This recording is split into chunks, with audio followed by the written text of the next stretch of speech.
IfL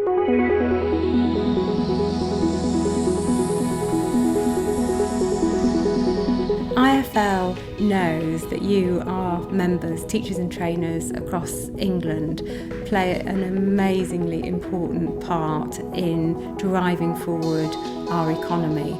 And it's fantastic, I think, that Chris Humphreys, the Chief Executive of UK Commission for Employment and Skills, has made a film to speak directly to you as the teachers and trainers in the country, because he knows and the Commission knows just how important a part you play for the nation.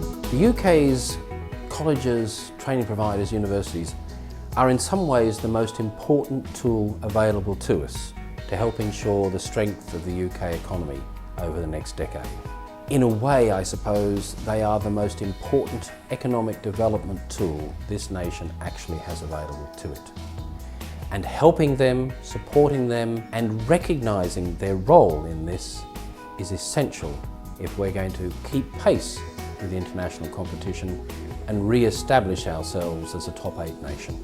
If our colleges, training providers and universities are the engine room of economic development and productivity, then there are really important messages in this for our lecturers, our teachers and our trainers. First of them is to be as talented and as skilled in your chosen area of specialism as you possibly can, and renew and reinvigorate that capability as often as you can by going back to work in industry, placements in employers, or exchanges with workers from the field to actually improve your own knowledge base.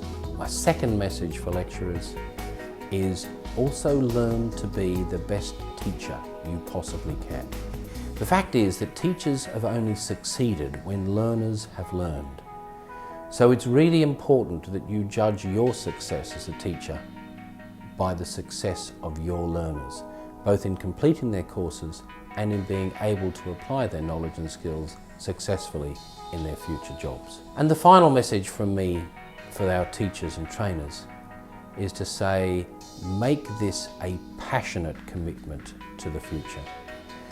Don't just do your job, but get up in the morning knowing that what you are doing is one of the most important jobs this nation has. And what we as a nation need to do in return is to acknowledge and celebrate your contribution and success and create a sense of pride in the role of teacher and trainer that is currently not yet sufficient.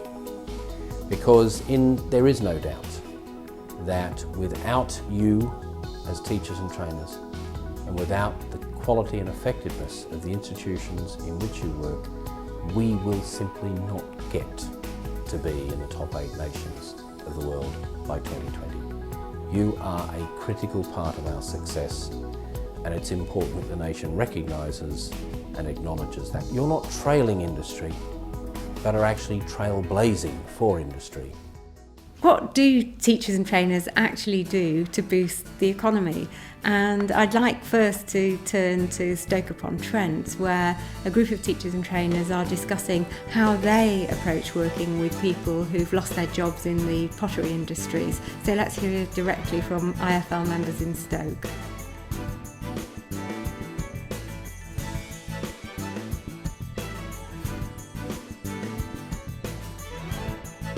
The discussion group we've had this morning has been excellent. It's great to bring together people from all different faculties and areas of the college to talk about how we're going to gear up and prepare ourselves for supporting unemployed adults. It's great to see people from areas such as the Skills for Employment, which encompasses the unemployed adult projects, but also areas like Skills for Life, for example, where it's teaching people the basic English and basic maths, bringing them through the process. In Stoke-on-Trent, the economy it's been very difficult.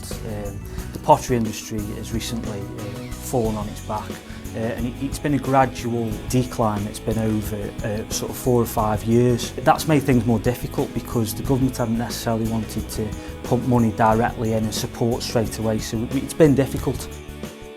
The training schemes that we've got on at the moment, certainly here at 40 Trinity Street where we work mainly with Skills for Employment, which is unemployed adult projects. We do a lot of things that sort of like the soft skills side of things, so it's motivation, teamwork. We also look at CV preparation, selling yourself, promoting yourself to companies, organisations. And it's not about learning these things, it's about teaching yourself how to do them, so you can take them skills and use them elsewhere. It might be that we don't see somebody for 6 months once they get a job.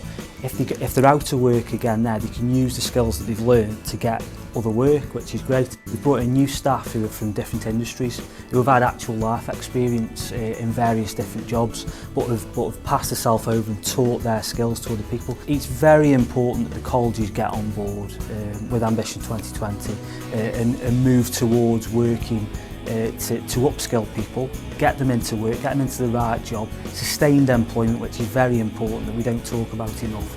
It's not just about the quick hit, it's about getting people so that if they're working in an environment, they're supported with the learning. They can have continuous learning through different schemes such as Train to Gain, where they can continue with an MVQ, for example. The IfL is very important. It brings people together to discuss, share best practice. The discussion that we've had today has been fantastic.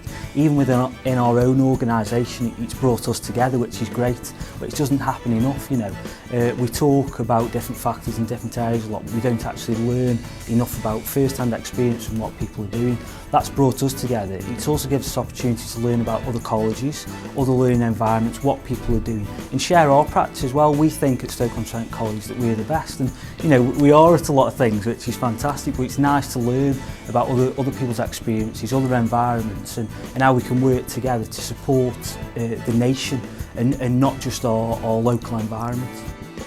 I'd also like then to move on to a different part of the country, to London and Richmond in outer London.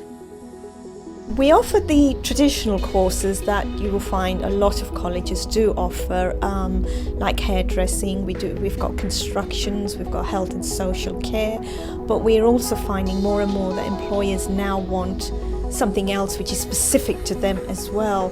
So we've now started different qualifications. Hopefully those who are not employed, we're giving them skills to go and find work, how to find work. Those who are already in employment, upskilling so that they can progress within their organisations. How we help the local community is also again helping them find jobs, giving them the skills to go and look for jobs, also working with employers where perhaps they have got vacancies, and again we can help our learners to say, well, there's vacancies here perhaps. So it's working in partnership with community groups, with employers and ourselves as well. It's very important for people in the community and employed people to understand the role of FE colleges today, where we are doing a lot more than just traditional courses, and we're here to upskill them, we're here to help them get employability skills and really to have a better life and a better community around us. It's very important for colleges to work together. As we had today, we had the Richmond and Adult Community College discussing what we do, how we do it, and benefit the community and address the needs of the community and the nation in upskilling them and helping them find jobs. IfL and the Commission would really like to hear your views. What do you think of Ambition 2020? What practice do you have with learners that you think is really making a difference to help strengthen the economy and upskill learners in your area? And is there any support that you would like from IfL or from other organisations? We need to hear your views and your voice. So please do get in touch. I look forward to hearing from you.